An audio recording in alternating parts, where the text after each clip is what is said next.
Olá, espero que todos estejam muito bem. Bem-vindo ao canal Princípio OrbBR. Eu sou Samuel Cunha e nós vamos dar continuidade a um estudo detalhado do Evangelho de Jesus Cristo, segundo escreveu Mateus. Uma pesquisa do IBGE constatou que o Brasil bateu recordes do número de divórcios no ano de 2022, com impressionantes 420 mil casos naquele ano. Isso corresponde, em média, 1.150 divórcios todos os dias. Dinheiro, sexo, conflitos e filhos são as causas das separações. Mas para Jesus, a dureza no coração é a verdadeira causa do divórcio. Vamos aprender com o Criador, com o nosso Deus, como ter um casamento feliz. Acompanhe na sua Bíblia, eu quero ler com você Mateus, capítulo 19, do versículo 1 ao 15. Casamento, amor, unidade e alegria. O texto diz assim: E aconteceu que, concluindo Jesus estes discursos, saiu da Galiléia e dirigiu-se aos confins da Judéia, além do Jordão, e seguiram-no grandes multidões, e curou-as ali. Então chegaram ao pé dele os fariseus, tentando-o e dizendo-lhe: É lícito ao homem repudiar sua mulher por qualquer motivo? Ele, porém, respondendo, disse-lhes: Não tendes lido que aquele que os fez no princípio, macho e fêmea os fez? E disse: Portanto, deixará o homem pai e mãe, e se unirá à sua mulher, e serão dois numa só carne. Assim, não são mais dois, mas uma só carne. Portanto, o que Deus ajuntou, não o separe o homem. Disseram-lhe eles: Então por que mandou Moisés dar-lhe carta de divórcio e repudiá-la? Disse-lhes ele: Moisés, por causa da dureza dos vossos corações, vos permitiu repudiar vossas mulheres. Mas no princípio não foi assim. Eu vos digo, porém, que qualquer que repudiar sua mulher, não sendo por causa de fornicação, e casar com outra, comete adultério. E o que casar com a repudiada, também comete adultério. Disseram-lhe seus discípulos: Se assim é a condição do homem relativamente à mulher, não convém casar. Ele, porém, lhes disse: Nem todos podem receber esta palavra, mas só aqueles a quem foi concedido. Porque há eunucos que assim nasceram do ventre da mãe, há eunucos que foram castrados pelos homens, e há eunucos que castraram a si mesmos por causa do reino dos céus. Quem pode receber isto? Receba-o. Trouxeram-lhe então alguns meninos, para que sobre eles pusesse as mãos e orasse, mas os discípulos os repreendiam. Jesus, porém, disse: Deixai os meninos, e não os estorveis de vir a mim, porque dos tais é o reino dos céus. E tendo-lhes imposto as mãos, partiu dali. Vamos começar comentando do versículo 1 ao 9. Originalmente, a Bíblia não era dividida entre capítulos. Portanto, o contexto aqui é de perdão, crianças e riquezas. E no meio de tudo isso, nós encontramos orientações a respeito do casamento. O casal deverá sempre exercitar o perdão.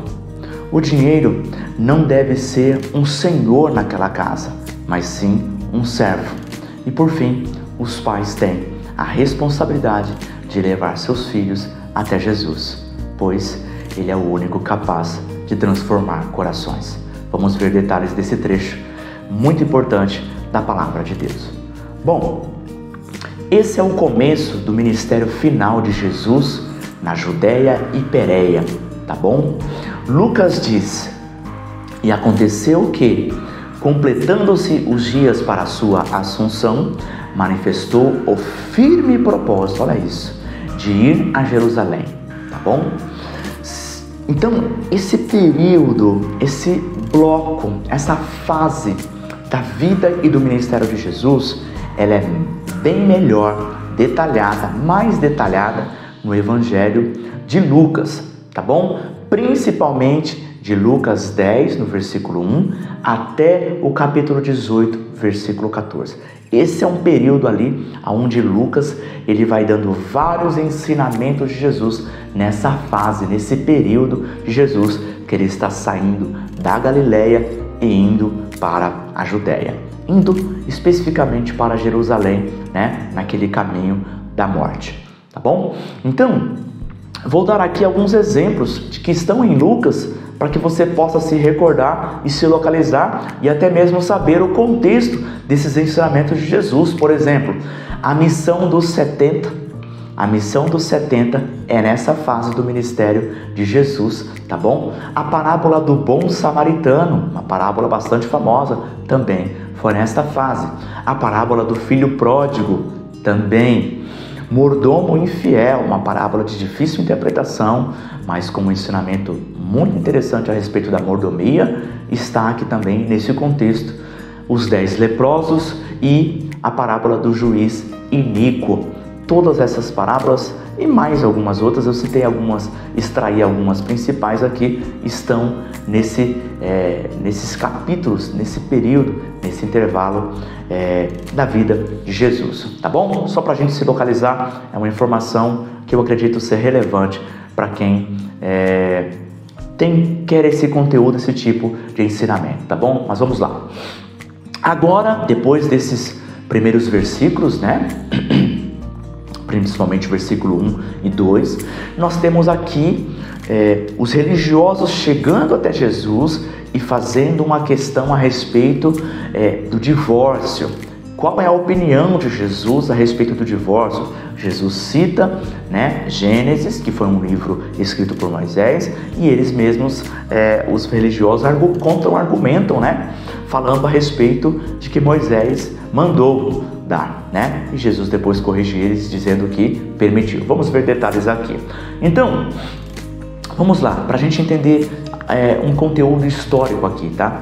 Havia uma controvérsia entre duas escolas do primeiro século antes de Cristo, tá? Então, antes do nascimento de Jesus, havia uma controvérsia ali entre duas escolas, vamos dizer assim, escolas teológicas ou escolas religiosas, que liam o Antigo Testamento e davam orientações a respeito disso. A primeira chamava Hillel, tá? Vou deixar a expressão aqui, não sei se eu estou pronunciando corretamente. E a segunda chamava Shammai, tá?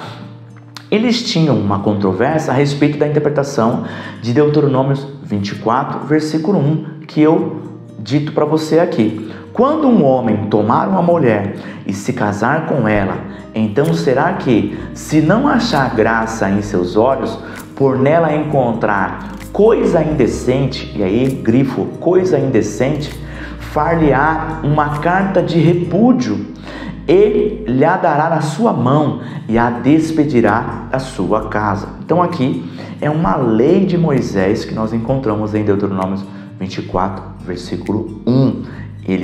Essas duas escolas tinham dificuldades e eles divergiam sobre o que significa coisa indecente, o que Moisés quis dizer com coisa indecente, tá? Shammai, a escola Shammai, entendia que coisa indecente era prostituição. Então, por exemplo, adultério, né? Se aquela mulher tivesse casado com um homem e tivesse relação sexual com outro homem, senão o seu marido, isso era um motivo de divórcio, de repúdio, tá bom? Então aquele marido tinha de pegar naquela carta, escrever, e naquela época não era algo simples de ser feito, tá? Como hoje nós temos o cartório, né, para fazer esse tipo de trabalho, de serviço. Naquela época tinha bastante dificuldade. Nós estamos falando aqui, né, na época de Moisés, em 1500 aproximadamente antes de Cristo. Então, muito tempo atrás. Então, já Hillel entendia que o marido podia se divorciar da sua mulher por qualquer motivo.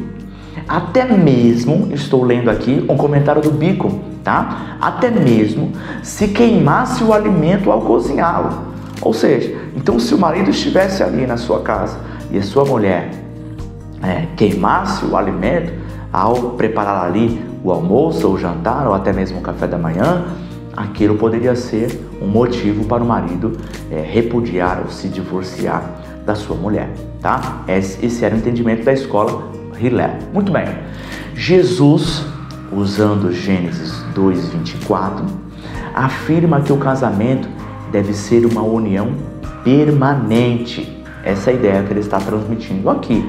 Ele diz uma só carne, tá certo? E ele até usa a expressão, né? O que Deus uniu, não o separa o homem.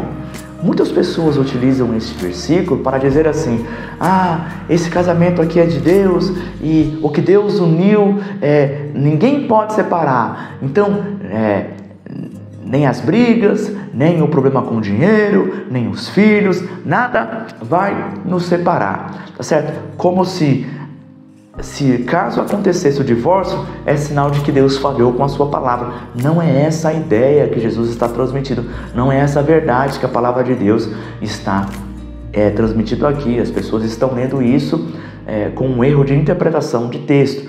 O que Jesus está afirmando é: o que Deus determinou e disse para que fique junto, não convém o homem vir e dizer, tem que ser separado. Então, Shammai, Hillel, até mesmo Moisés, né, não pode vir e determinar, olha, isso daqui tem que ser separado. Por quê? Porque Deus determinou que o marido e a mulher para permanecerem juntos, uma só carne, tá certo? Então, Jesus está afirmando, o que Deus determinou para ficar junto, nenhum homem pode dizer o contrário, tá certo? Pode vir e mudar essa regra. Por quê? Porque Deus é o Criador, Deus é o soberano, Deus é soberano.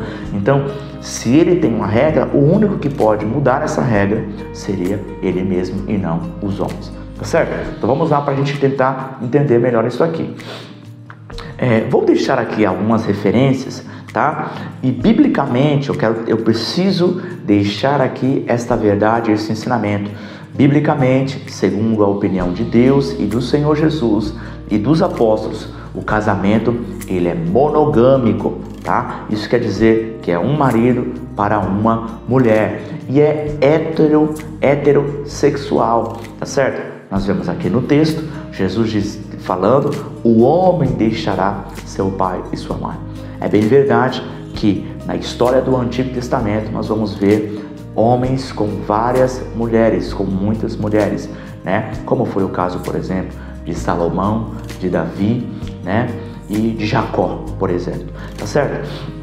Mas esta é uma ideia do homem, é uma cultura daquele lugar, tá certo? Na palavra de Deus, o plano original de Deus é um homem para uma mulher.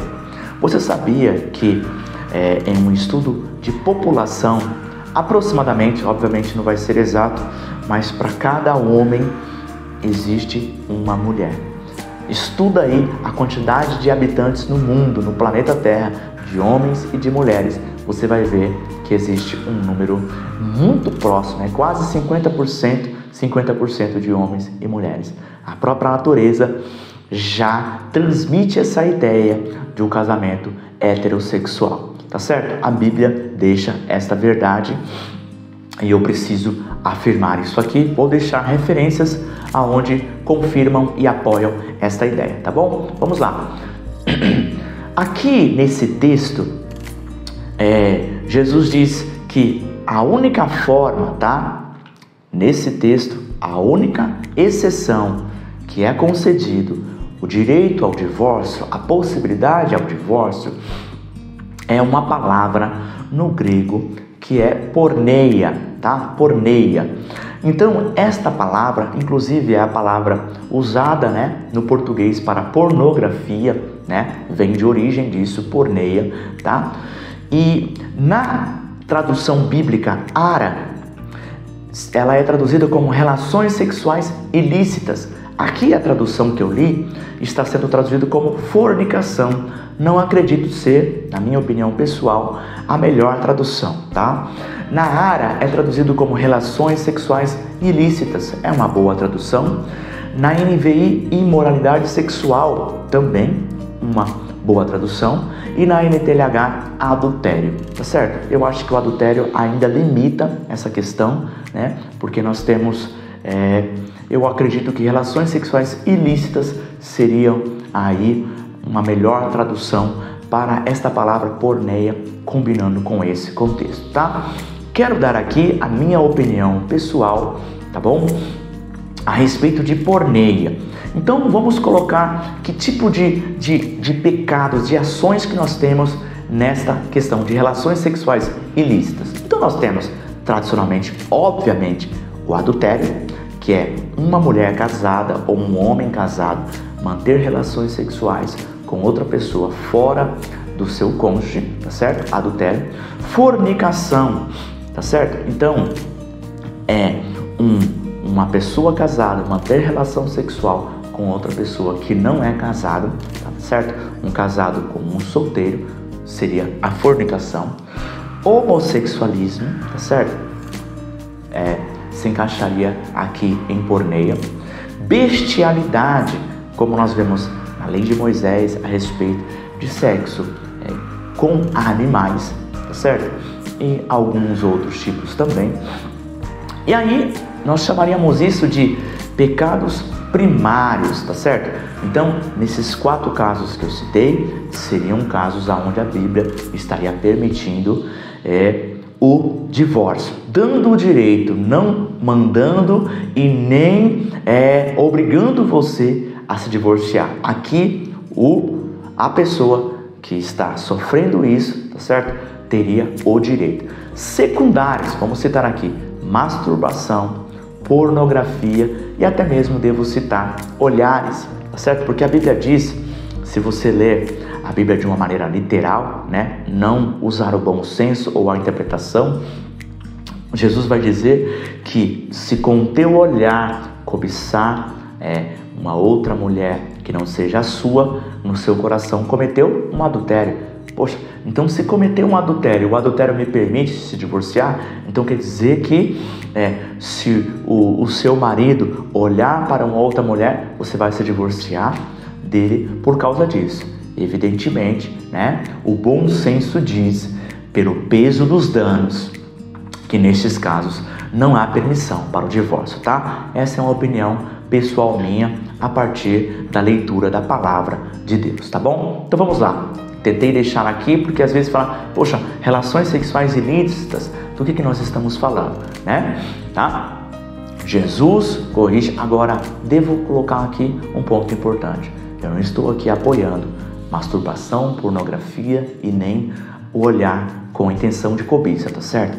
Trate isso na sua vida. Se seu marido, se sua esposa tem alguma dessas dificuldades, tá certo? Sendo cristão ou não, peça ajuda, busque ajuda, ore a Deus por libertação, tá bom? Porque esses também são pecados. Só estou afirmando que são pecados secundários e que a Bíblia muito provavelmente não lhe concede o direito de divórcio nesses tipos de pecados de relações sexuais ilícitas secundárias, tá bom? Vamos lá, estou deixando aqui qualquer coisa, se você tiver dúvida, volte o vídeo.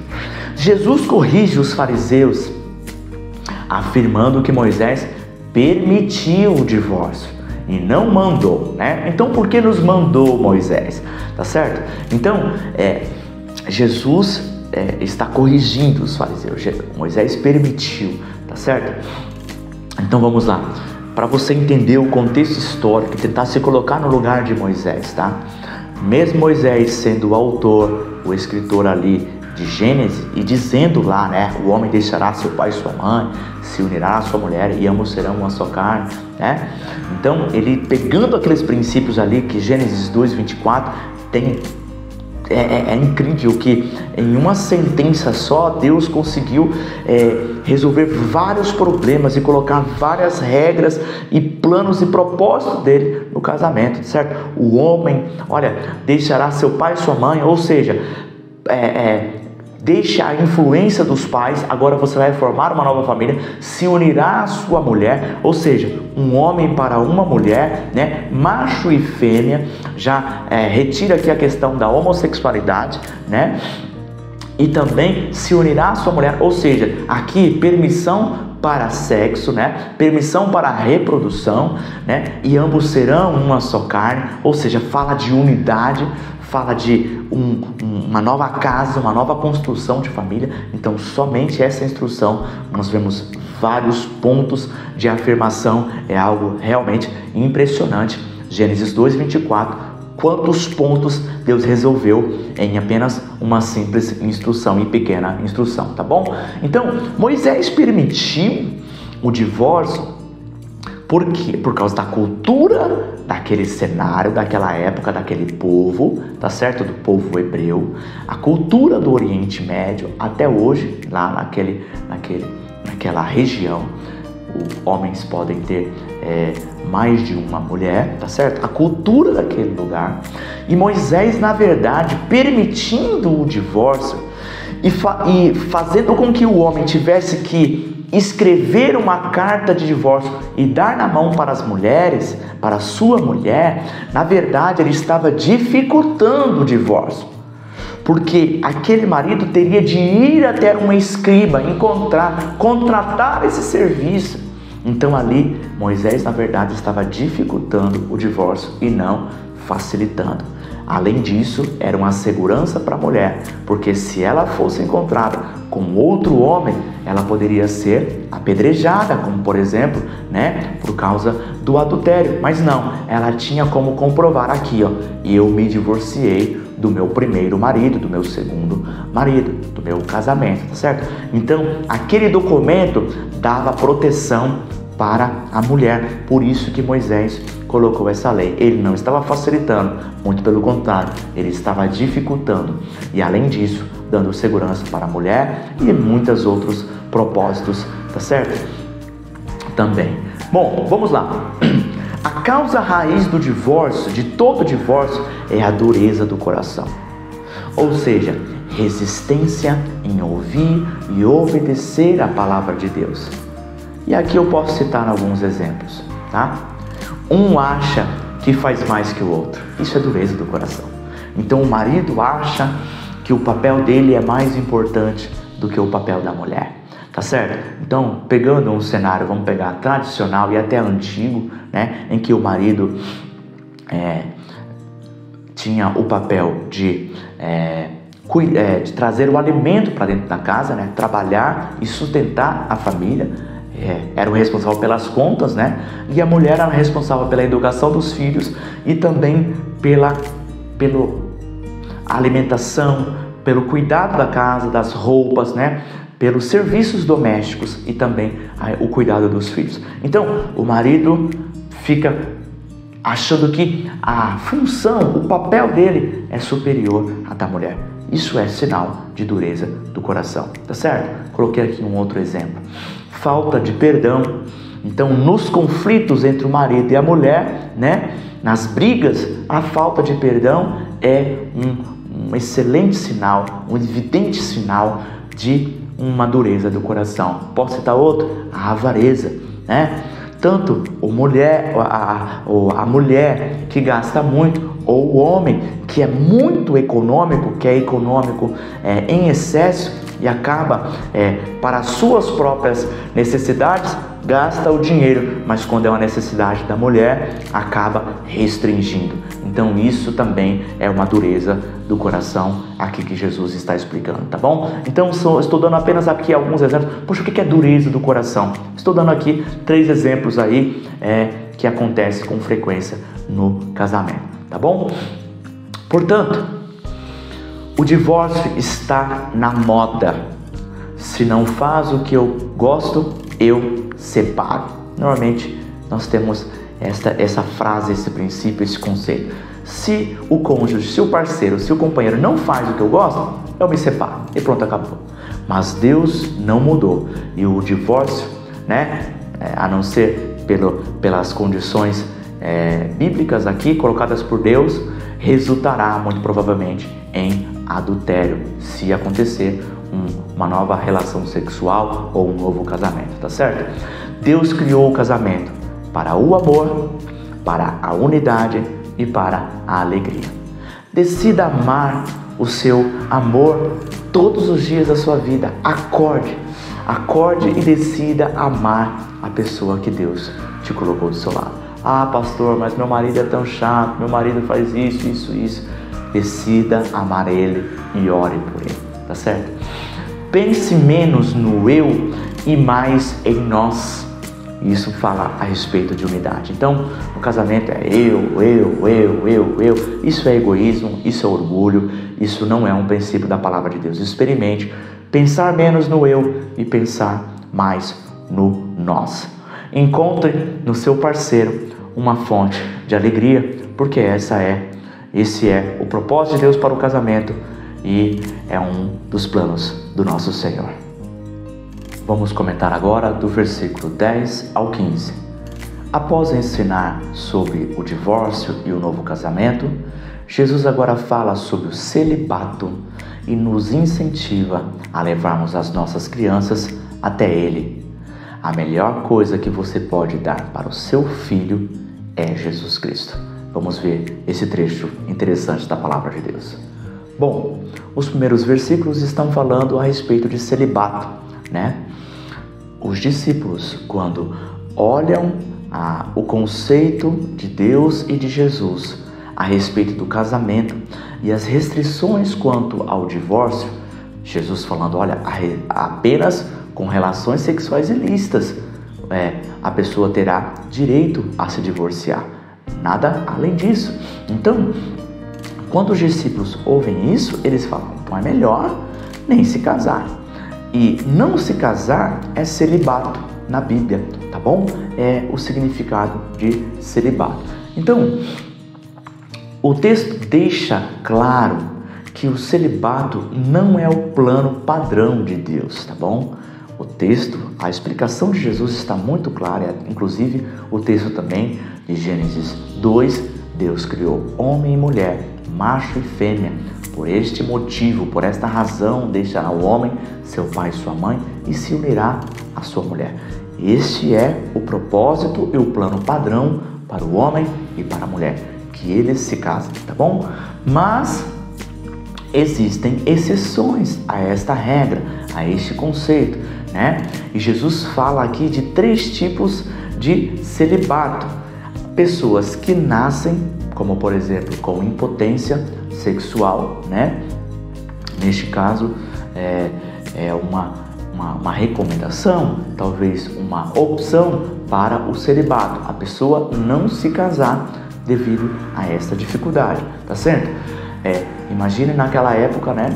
Que a impotência era algo que não tinha ali cura, não tinha medicamentos, não tinha cirurgias que pudesse resolver essa questão. Então nós estamos pensando aqui há mais de 2000 anos atrás, tá certo? Então, nascença, uma pessoa que nasceu com algum problema que dificulta o casamento. O segundo, castrados pelos homens. Por que a expressão castrados, tá? Nos tempos antigos, na cultura, alguns servos, eles eram castrados, eles tinham ali os seus órgãos sexuais retirados, tá? Cortados, literalmente. Por quê? Para que impedisse esta pessoa de ter relações sexuais e por segurança nos ambientes onde eles trabalhavam, tá certo? Então, os imperadores, os governadores, os governantes faziam isso. Vai ser meu servo? Vai. Então, ele ia lá e castrava os servos por segurança a respeito da sua esposa, como por exemplo, tá bom? Tá? Então, castrados pelos homens. Então, aquela pessoa, ele não escolheu não se casar. Ele é um servo e ali foi castrado pelos homens. Então, neste caso, né, não se casa, tá certo? E alguns que castraram a si mesmos, tá certo? Agora, não sei se esta palavra está falando castraram a si mesmo no sentido literal mesmo de castrar, né? Ou optaram, né? Mantêm o seu órgão sexual, porém optaram por não se casar, tá certo? por causa do reino de Deus. Então, nós temos aqui esses 3 casos de celibato que Jesus está mencionando, tá bom? A obrigação do celibato foi um problema enfrentado pela igreja.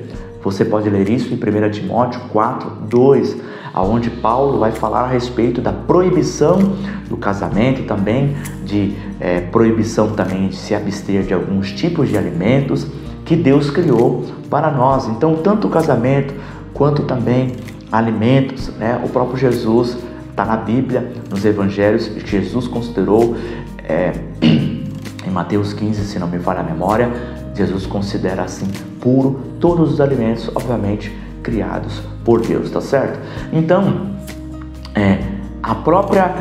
o celibato foi um problema já enfrentado pela igreja naquela época, né? Hoje em dia, os padres da Igreja Católica, né, são proibidos de se casar se querem realmente se manter ali em determinados cargos, tá certo? Então, isso não tem fundamento na palavra de Deus, tá bom? Como nós vemos aqui e também em 1 Timóteo 4:2, tá bom? Então vamos lá, celibato então resolvido, esta questão não é o propósito de Deus.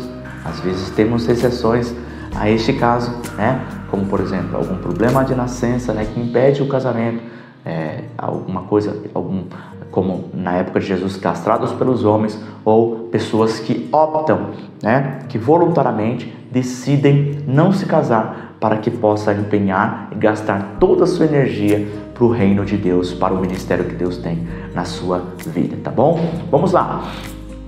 Então, continuando. Logo após tratar de casamento, depois disso, né, nós vamos ver, logo após tratar de casamento e divórcio, a Bíblia mostra Jesus abençoando crianças, né? Então veja só, olha que interessante essa sequência. Não acredito ser coincidência, tá? Está na palavra de Deus e a ordem é importante. Primeiro Jesus trata, né? Ele falou sobre perdão no final do capítulo 18, depois falou sobre casamento e divórcio, e agora Jesus mostra Jesus abençoando crianças, né? A primeira mensagem que nós precisamos aqui, que nós entendemos, que nós vemos, muito evidente, os filhos são os mais afetados no divórcio, né? Essa é uma verdade indiscutível. Os filhos são os mais afetados no divórcio. Ah, pastor, se eu não tiver filho, eu posso me divorciar? Não é isso que eu estou transmitindo para você. Só estou querendo dizer que nós vemos com muita frequência casais que estão há 20, 30, 40 anos juntos. Ali tem 3, 5 filhos e estão se divorciando. Os filhos certamente serão atingidos nisso, tá? Vamos lá. Um comentário do Hernandes Dias Lopes. Na cultura grega e judaica, as crianças não recebiam o valor devido. Mas no reino de Deus, elas não apenas são acolhidas, mas também tratadas como modelo para os demais, né? Quando os discípulos estavam discutindo entre si quem era o maior entre eles, Jesus tomou uma criança e colocou ali no meio deles, né? Então, ou seja, o comentário do Hernandes Dias Lopes, as crianças não apenas são acolhidas, como também são modelos de humildade, modelos de obediência, modelo de pequenez de coração, tá certo? Então, as crianças são muito acolhidas, muito respeitadas na palavra de Deus. Outro comentário do Hernandes Dias Lopes que eu achei muito interessante: é uma tragédia fazer as crianças sentirem que estão incomodando em casa e na igreja. Então aqui vai uma mensagem para os líderes, para os pastores, também para os pais. É uma tragédia, concordo com o pastor Hernandes Dias Lopes, é uma tragédia. Como nós temos dificuldades para levar as crianças na igreja, e como é uma tragédia quando elas não se sentem acolhidas, quando elas se sentem que estão atrapalhando naquele ambiente, tá certo? É muito importante que a igreja tenha um lugar especial para as crianças, para que elas possam aprender a palavra de Deus de uma maneira mais lúdica, de acordo com a sua idade, e ali ela se sentir útil, importante e poder receber a palavra de Deus. Tá certo? Vamos lá. Marcos diz que Jesus indignou-se. Olha isso que interessante. E eu deixo aqui a expressão grega aganaktel, tá? Com os discípulos. É uma palavra grega extremamente forte, tá? Anteriormente, Jesus já havia ensinado do perigo de fazer um pequenino tropeçar em Mateus 18, 6.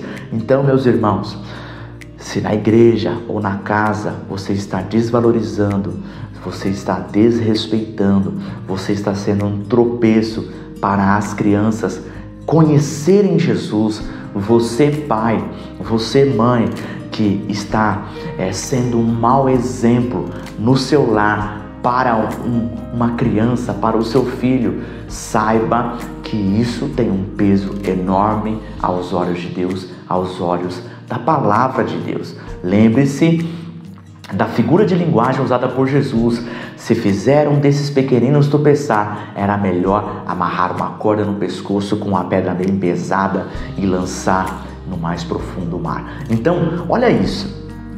Você pai, você mãe, você tem o dever, a responsabilidade de pregar a palavra de Deus com a sua vida, com o seu gesto, com o seu amor, com um exemplo ali no seu lar e também na igreja. Você pastor, você líder, tem o dever de acolher, de criar um ambiente receptivo para as crianças se sentirem acolhidas, importantes, úteis e se sentirem ali, ter um lugar importante para eles poderem louvar, ouvir a palavra de uma maneira lúdica, conforme a idade deles, tá certo? É isso que eu vejo uma verdade aqui nesta palavra. Jesus se indignou, Jesus estava indignado com os discípulos, impedindo as crianças de irem até ele. A verdade, a aplicação prática para isso é eu e você sermos obstáculos para as crianças virem até Jesus,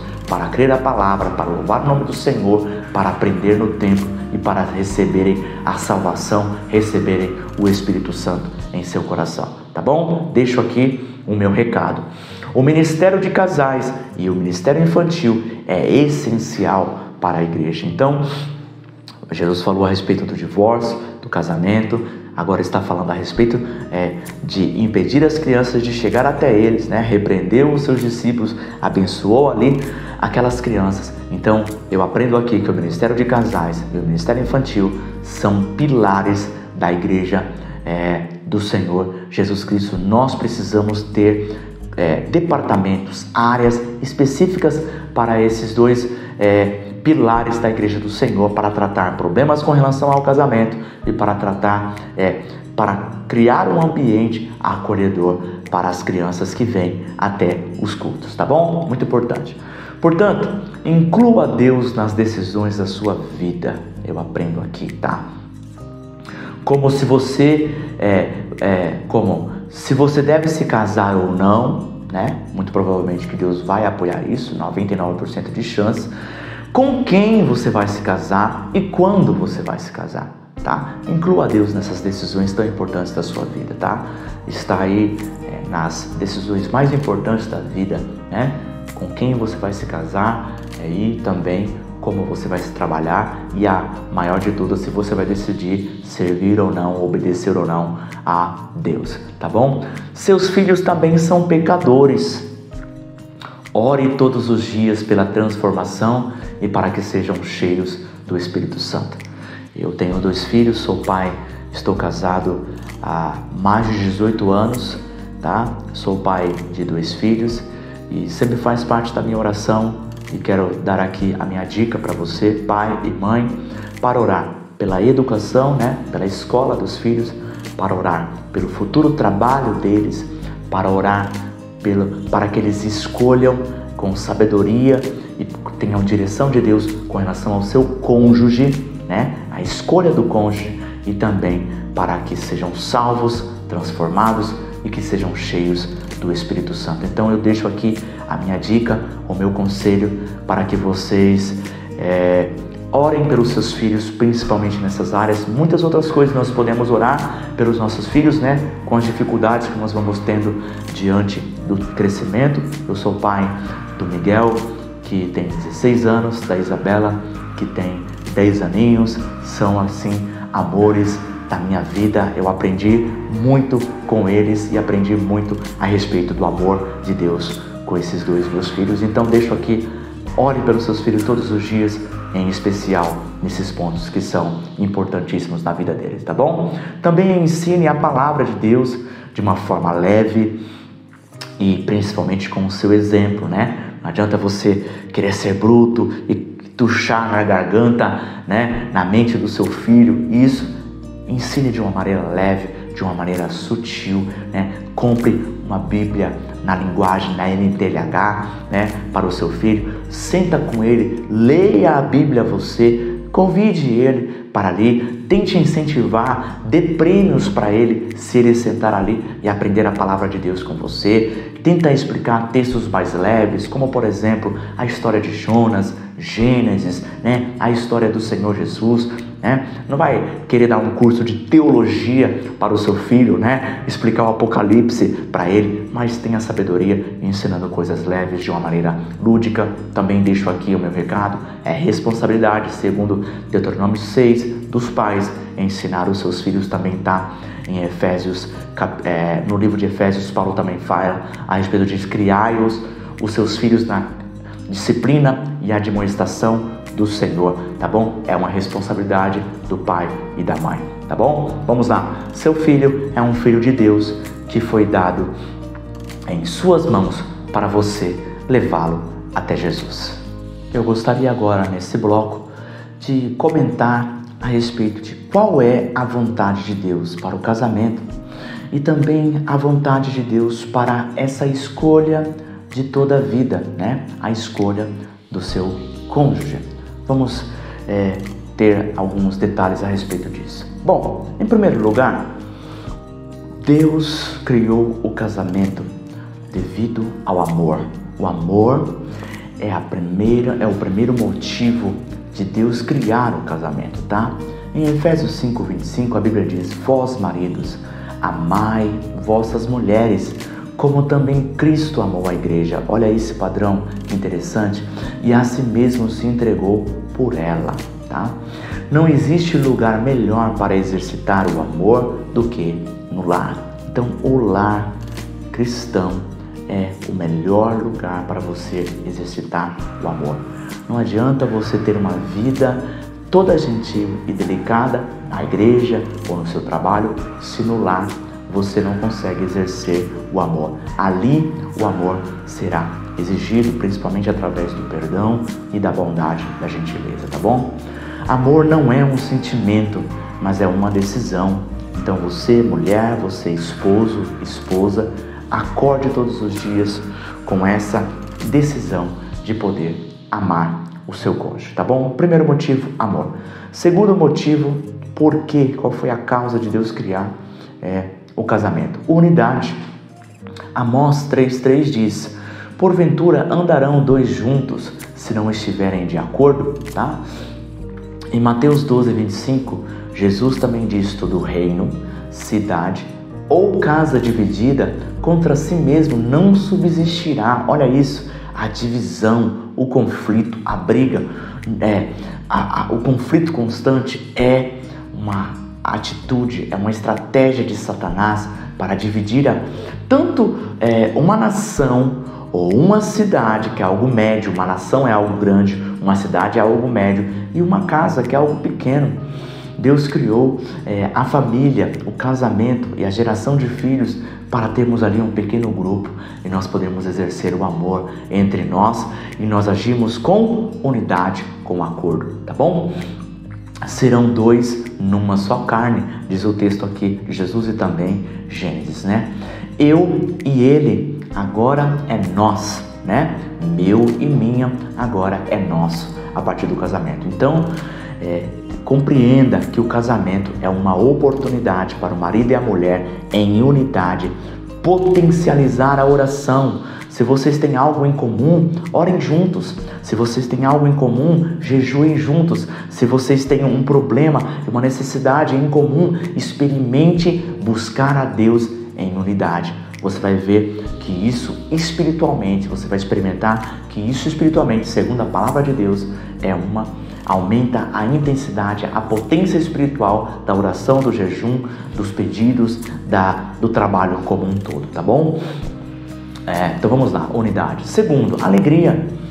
Eu sei que pode ser muitas pessoas que estão discordando porque não conseguem sentir alegria no casamento, mas esse sim é um dos propósitos de Deus para o casamento. Ele disse lá em Gênesis, não é bom que o homem esteja só. Ou seja, então peraí, se não é bom que o homem esteja só, o que isso implica? Implica que é bom que o homem viver acompanhado. É bom a mulher viver acompanhado. Então, ter a companhia de alguém em um casamento é algo bom aos olhos de Deus. E se Deus disse que é algo bom, é um sinal de que isso é prazeroso, é um deleite, é algo que satisfaz, é uma necessidade minha e sua, tá bom? Vamos lá. Desfrutar do seu companheiro e do seu trabalho é vontade de Deus. Você encontra essa verdade em muitos versículos, principalmente em Eclesiastes e também em Cânticos. Em Eclesiastes 2:24, se não me falha a memória, você vai ver Salomão, inspirado pelo Espírito Santo, dizer que desfrutar do trabalho com a sua mulher é algo que vem da mão de Deus, é algo bom, é um deleite, é um prazer, é um benefício nessa vida fazer isso. Então, o casamento sim foi criado para conceder alegria para o homem e para a mulher, e aqui, obviamente, que tem também a questão sexual, tá certo? Vamos lá, o primeiro milagre de Jesus foi transformar água em vinho. Se você incluir Jesus na vida de vocês, casal, aquilo que não tinha sabor, aquilo que não tinha cor, aquilo que não tinha cheiro, como é o caso da água, passará a ser uma delícia na vida de vocês. De fato, o casamento muito provavelmente não terá sabor, não terá cor, não terá cheiro se Jesus não participar. Mas se Jesus for incluso na vida de vocês, a vida de vocês de casamento, o casamento de vocês passará a ser uma delícia. Alegria foi um propósito de Deus para o casamento. É um propósito de Deus. Em quarto lugar, companhia, né? Já falamos aqui, não é bom que o homem esteja só. Então saiba que a solidão é uma das causas mais frequentes da depressão. Nós não fomos feitos para ficar sozinhos. Então, não é bom que o homem esteja só. Foi o próprio Deus que disse isso. Então, sim, o casamento, um dos propósitos é para que um tenha a companhia do outro. Em quinto lugar, o casamento é uma evidente figura de Cristo e da igreja. A partir do casamento, nós temos uma parábola, nós temos uma história, nós temos ali um símbolo de Cristo, sendo figurado pelo marido, e a igreja tendo ali a figura na mulher, tá certo? Então, assim como Cristo amou a igreja, olha isso, se entregando por ela, o marido deveria amar a sua esposa. Isso, naturalmente, acredito eu, não ser possível, esse nível de amor, mas de uma maneira sobrenatural, através da oração, de um coração disposto pelo derramamento do Espírito Santo, é possível sim, porque a palavra de Deus diz isso. O marido amará a igreja com esse mesmo modelo de que Cristo se entregou pela igreja, tá bom? Vamos lá. Então, em quinto lugar, o casamento é uma figura de Cristo e a igreja. Esse foi, muito provavelmente, um dos propósitos de Deus ao criar o casamento. Em sexto lugar, o casamento é por toda a vida. Romanos 7:2, apesar de o contexto de Romanos 7:2 não ser especificamente de casamento, ele está falando a respeito da lei, né? Da validade da lei, vamos dizer assim, mas ele está utilizando um conceito que ele extrai de uma verdade do casamento. Ele diz assim: porque a mulher que está sujeita ao seu marido, enquanto ele viver, está-lhe ligado pela lei, mas morto o marido, está livre da lei do marido. Então,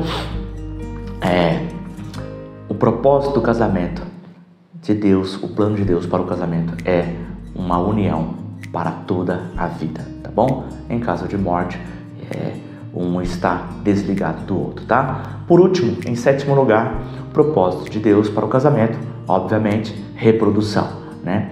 É a maneira ideal, é a maneira com que Deus planejou para a reprodução de filhos. Então hoje nós vemos muitas famílias destruídas, né? E isso já começa lá na juventude, às vezes pior ainda na adolescência, meninas ficando grávidas com 15, 13, 12 anos de idade, meninos sendo pais com 15, 13, 12 anos de idade, né? Então não é o cenário, Deus não planejou isso é causa do pecado e de uma estrutura familiar ali afetada, tá bom? Então aqui nós temos a vontade de Deus para o casamento, esses 7 itens, repito: amor, unidade, alegria, companhia, uma figura de Cristo à igreja por toda a vida e por último, reprodução, tá bom?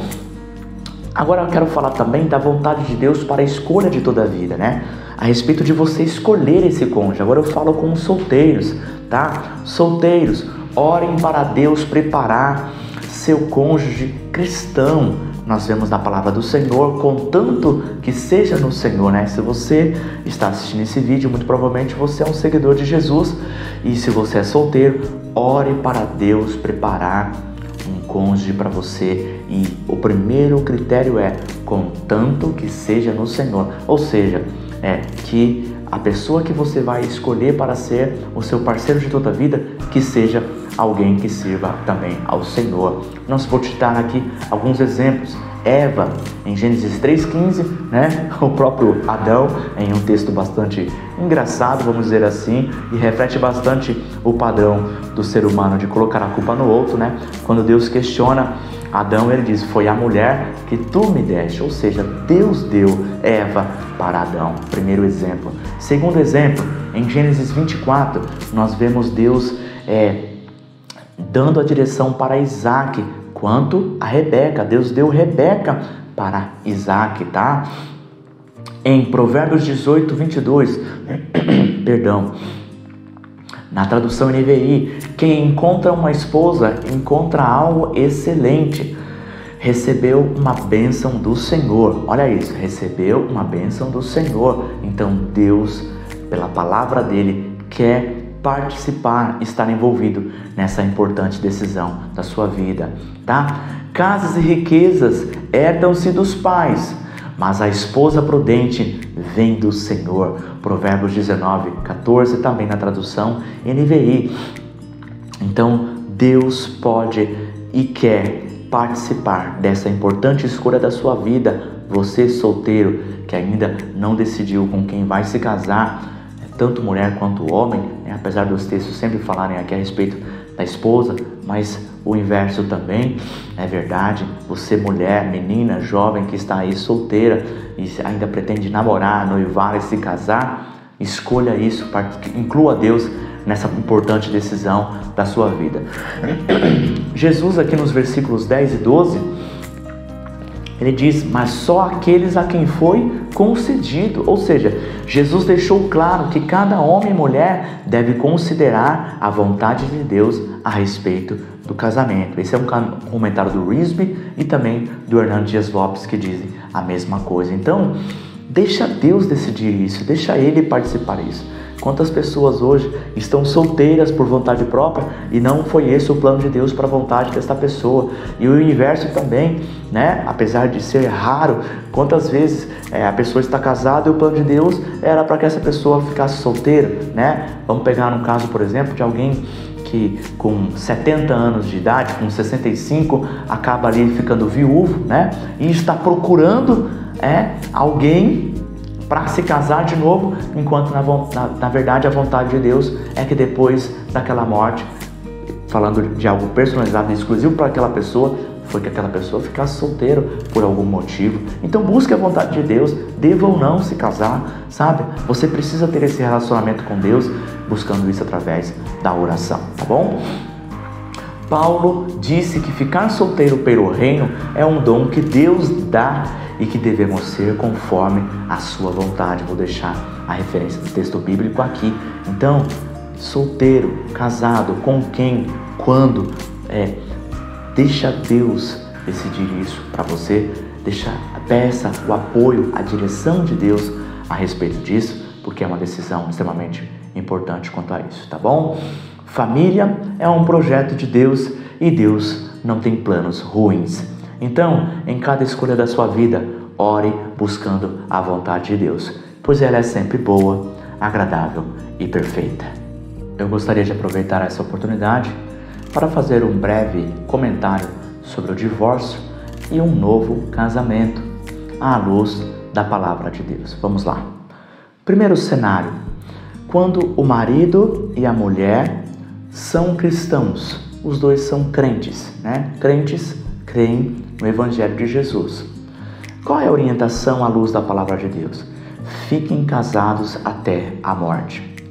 Mesmo em caso de prostituição, relações sexuais ilícitas, como nós citamos, adultério, fornicação, né? Mesmo nesses casos, o divórcio é a última opção, tá? O divórcio é a última opção à luz da palavra de Deus, podendo ainda buscar a restauração através do perdão e da oração, tá? Então, mesmo em caso de traições, a recomendação bíblica, o plano A, neste caso, é a restauração através do perdão e da oração, tá bom? Mas a Bíblia dá o direito àquela pessoa que foi traída de ali se divorciar, tá bom? Se eu estivesse no seu lugar, eu oraria e pediria a opinião de Deus para me direcionar nesse aspecto, tá bom? Nessa decisão tão importante. Segundo, um crente e outro descrente. Vamos colocar nesse cenário. Um que é um seguidor de Jesus, é um cristão, e outra pessoa que não é um seguidor de Jesus, né? O que fazer nesse cenário? Obviamente que nesse cenário a grande recomendação é que esse casamento não começou dessa forma, né? Uma pessoa crente se casando com alguém que não é um seguidor de Jesus. Então não é aconselhável isso, né? Mas pode acontecer casos que duas pessoas que não conheciam a Jesus e depois de um tempo de casado, um se converteu ao Evangelho, né? Pode acontecer, aí nós vamos ter esse cenário de um crente e outro descrente. A Bíblia diz assim, em 1 Coríntios 7, do 12 ao 14: e se alguma mulher tem marido descrente e ele consente em habitar com ela, não o deixe. A orientação da palavra de Deus é não o deixe, porque o marido descrente é santificado pela mulher. Olha isso, você tem a oportunidade de santificar o seu marido.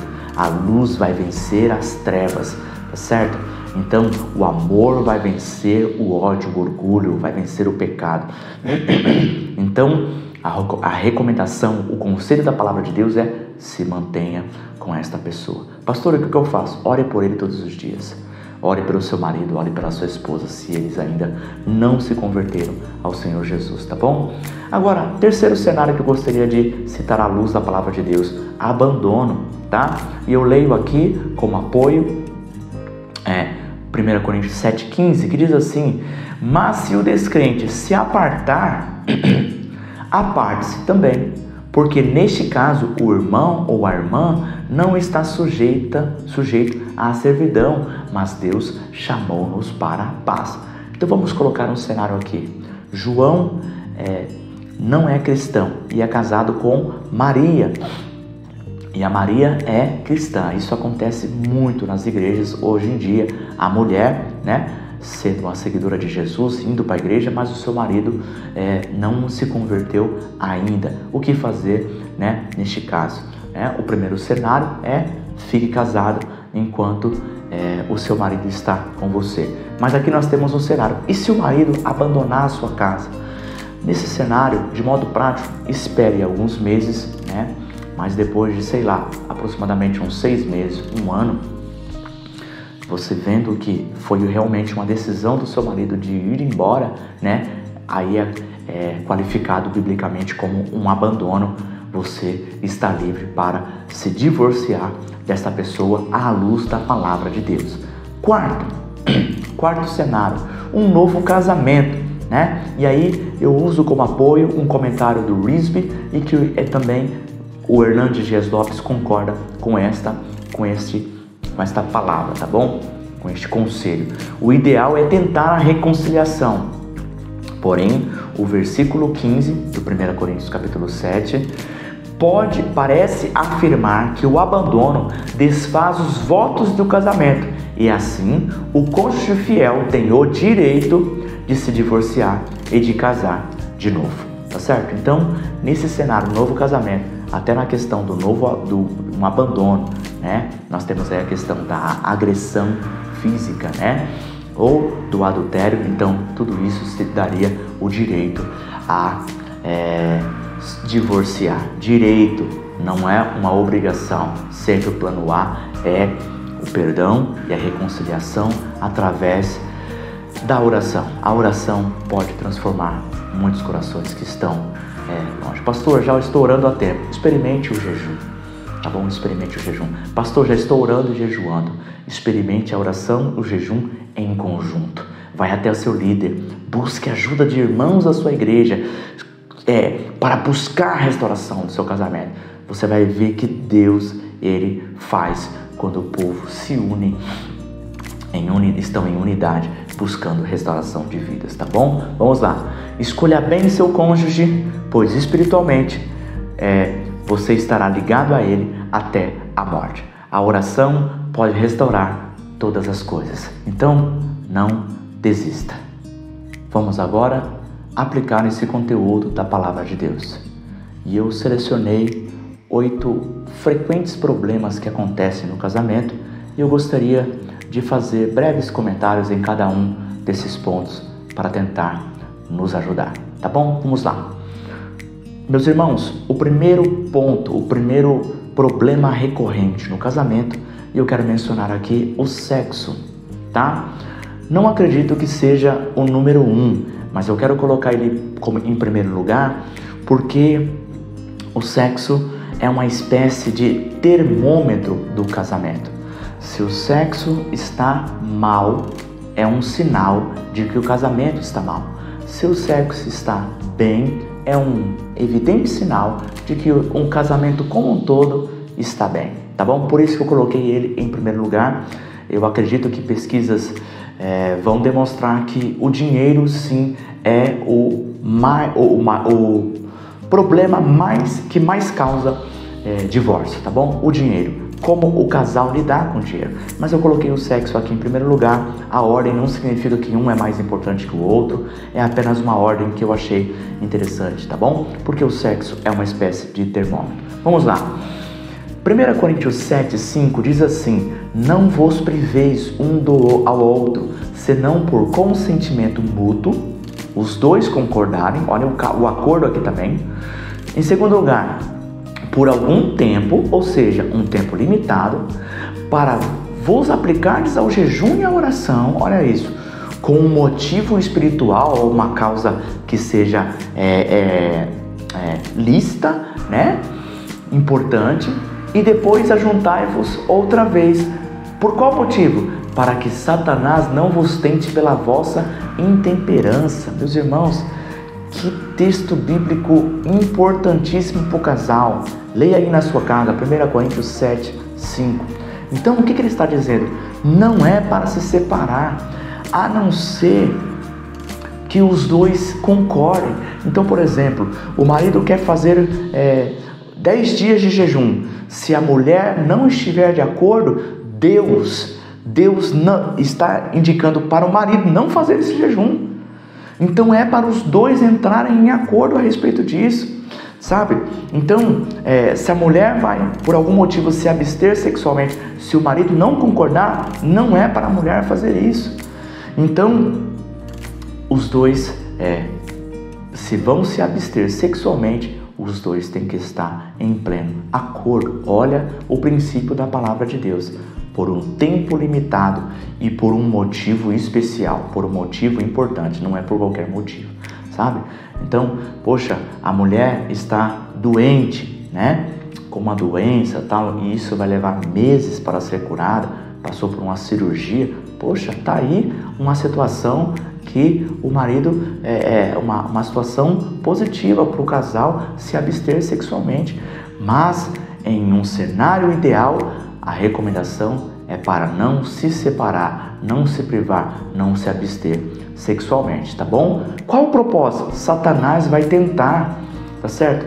Olha, Provérbios capítulo 5 vai comparar o sexo, o desejo sexual, né, com a água, tá? E o ser humano morre se ele ficar 3 dias sem beber água.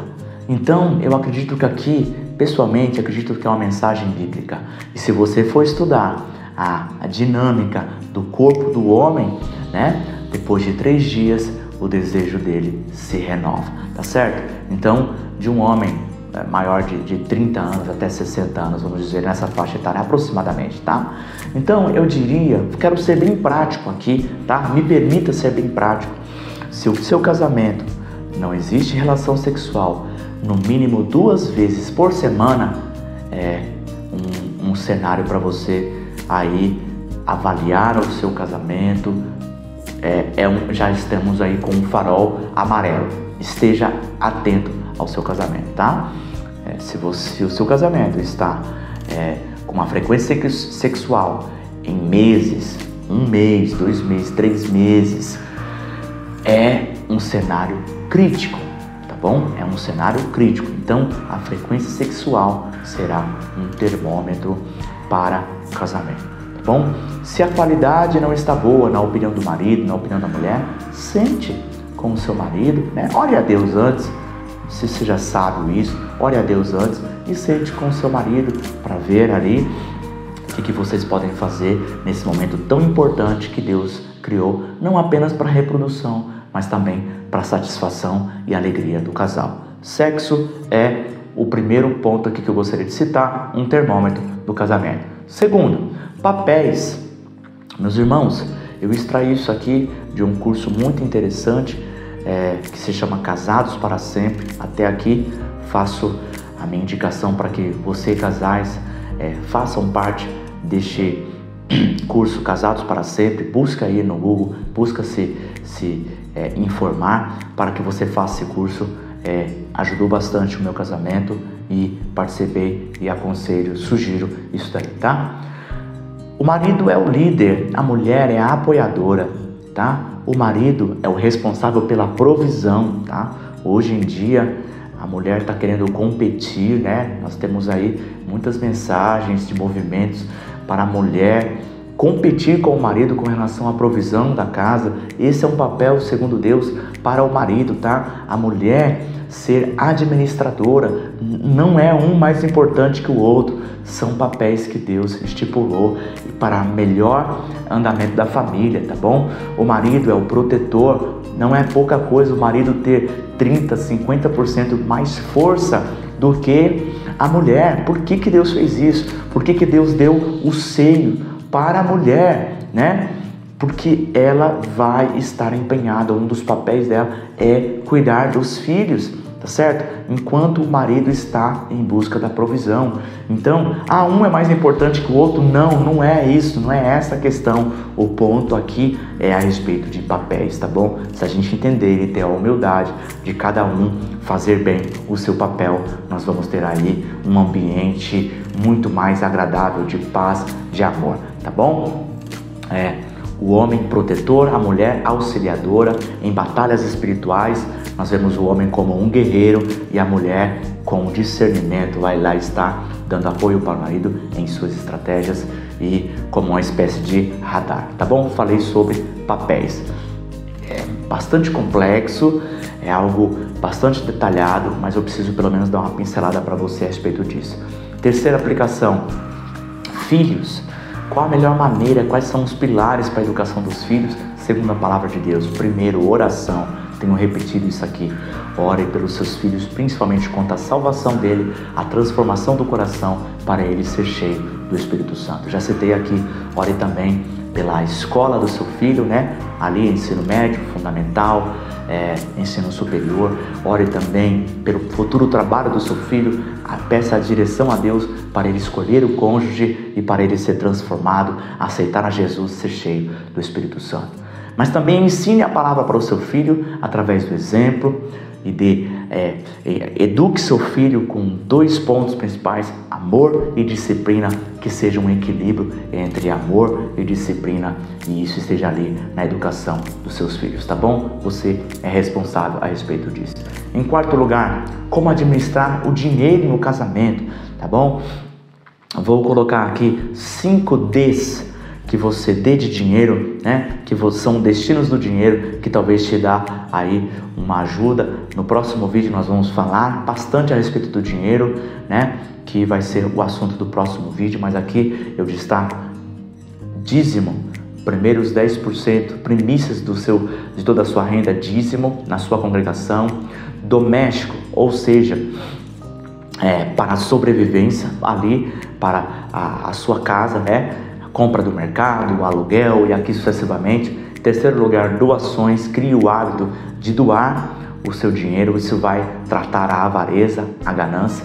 Em quarto lugar, tenha uma reserva de emergência, diligência, né? Em quinto lugar, reserve um valor ali, nem que seja pequeno, 5%, 3% da sua renda, para que você possa viajar, para que você possa desfrutar com a sua esposa. Isso também é uma vontade de Deus. Então, como administrar o dinheiro, que destinos você dá para ele, tá bom? Não permita que a avareza, que a ganância domine o seu coração. Não deixe que o dinheiro seja um senhor na sua casa, tá bom? Você, marido, é o líder da sua casa. Não deixe que o dinheiro domine o seu coração e que seja o senhor da sua casa, tá bom? Se a sua esposa não trabalha, reserve um valor de salário para ela, para que você possa honrar, para que ela tenha ali também uma independência, para que ela possa ir no cabeleireiro, para que ela possa fazer as unhas, comprar roupas, né, presentes e assim sucessivamente, tá bom? Se a sua esposa não tem fonte de renda, conceda a ela esta honra, esse privilégio, tá bom? Não evite aí a avareza e a ganância. Em quinto lugar, conflitos. Meus irmãos, a maioria dos conflitos vão estar ligados com o julgamento precipitado, de tentar adivinhar o que está dentro do coração do outro, de tentar, de achar que o outro está com má intenção com relação a você, tá certo? Já tenho falado bastante a respeito disso. Então, para você tratar os conflitos, pense a respeito do julgamento precipitado. Nós temos vídeos aqui lá no Sermão do Monte, principalmente Mateus 7, do versículo 1 até o 12, vai ter a respeito do julgamento precipitado. Exercite o perdão, tá bom? Exercite o perdão e vamos lá, tenha também o diálogo, esteja sempre dialogando a respeito, tenha maturidade no diálogo entre o marido e a mulher, tá bom? Os conflitos eu tenho certeza que vão reduzir com essas dicas. Acordo, em sexto lugar, o casal deve sempre agir em acordo pela palavra, oração e tendo o discernimento espiritual. Então, na tomada de decisão, poxa, onde o filho vai estudar, se nós vamos ou não viajar para um lugar, para onde nós vamos, o marido quer uma coisa, a esposa quer outra, como entrar em acordo, se vai viajar, se vai trocar de cidade, né, se vai trocar de congregação, se deve ou não comprar uma coisa. Então, como agir assim? Nunca haja em desacordo, tá certo? Coloque um plano num papel organizado. Qual é a opinião do marido? Qual é a opinião da esposa? Ore a Deus e Ele vai encaminhar o coração para a melhor decisão para nós e não para eu e nem para ele, tá bom? Sempre haja em acordo por meio da palavra, da oração e do discernimento. Em sétimo lugar, interferência. Cuidado com a interferência. O homem deixará seu pai e sua mãe e se unirá à sua mulher. O que isso significa? Olha, deixará. Então, muitas das vezes, um dos mais frequentes problemas do casamento é o casal receber influência do sogro, da sogra, influência dos pais, influência de cunhados, né, de fora. Também cito aqui influência de amigos. Cuidado com os conselhos dos amigos. Se seu marido faz isso com você, se divorcia, separa dele. aí os amigos do futebol, no marido falando, eu tô pegando várias, né? Se a sua mulher não tem relação íntima, vai buscar, contrata alguém, né? Vai se prostituir, vai pra balada. Cuidado com interferência, cuidado com os conselhos. Sabe o que você deve ouvir? Você deve orar e ouvir realmente a palavra de Deus. É o que vai querer sempre o bom para você, tá bom? Por último, em 8º lugar, eu cito a rotina. Para sair da rotina, crie o hábito. Não vou dizer toda semana, nem todo mês, mas crie datas especiais no aniversário do seu cônjuge, no aniversário de casamento, né? Em datas especiais, 2 ou 3 datas, escolha 2 ou 3 datas no ano e dê presente para o seu cônjuge. Também escreva uma carta para o seu cônjuge, leve eles para um restaurante, para passear, para viagens. Poxa, mas eu não tenho condições? Leva em um lugar para comer um cachorro quente, para tomar um sorvete. Não é difícil, não deixe cair em um casamento monótono, né? Na rotina. A rotina vai ser aí um desafio e tanto para o casamento, tá bom? Dou aqui, novamente, repito essa dica: decida amar seu cônjuge todos os dias, tá bom? O amor não é um sentimento. Muitas pessoas se divorciam porque dizem assim, eu não sinto mais nada, não tenho mais sentimento pelo meu cônjuge. Isso não é bíblico, isso é um engano de Satanás, tá bom? Amor não é sentimento, amor é decisão. Eu escolho ou não amar meu cônjuge. E a Bíblia está dizendo a opinião de Deus: decida amar o seu cônjuge. Pastor, estou com ódio, odeio meu marido, estou com mágoa. Ore a Deus, perdoe, decide perdoar. E ore a Deus falando: Deus, meu marido fez isso, me ajude, limpa o meu coração a perdoar, tá bom? Batalhe pelo seu casamento. Você é daqueles que levam as crianças a Jesus, que as abençoam, ou os que as impedem, né? Como os discípulos. Os pais levaram as crianças, isso foi apoiado por Jesus. Os discípulos tentaram impedir, Jesus repreendeu e Jesus abençoou aquelas crianças. Qual desses 3 personagens você tem imitado? Você é daqueles que levam, daqueles que abençoam ou daqueles que impedem as crianças de irem até Jesus, tá bom? Termino este ensino tão importante da palavra de Deus fazendo uma pergunta para os casados. Você gostaria de estar casado? Faça essa pergunta para você mesmo e responda para você mesmo. Você gostaria de estar casado? Se a resposta for não, você precisa orar e agir pela restauração do seu casamento. Que Deus abençoe a sua vida. Até a próxima.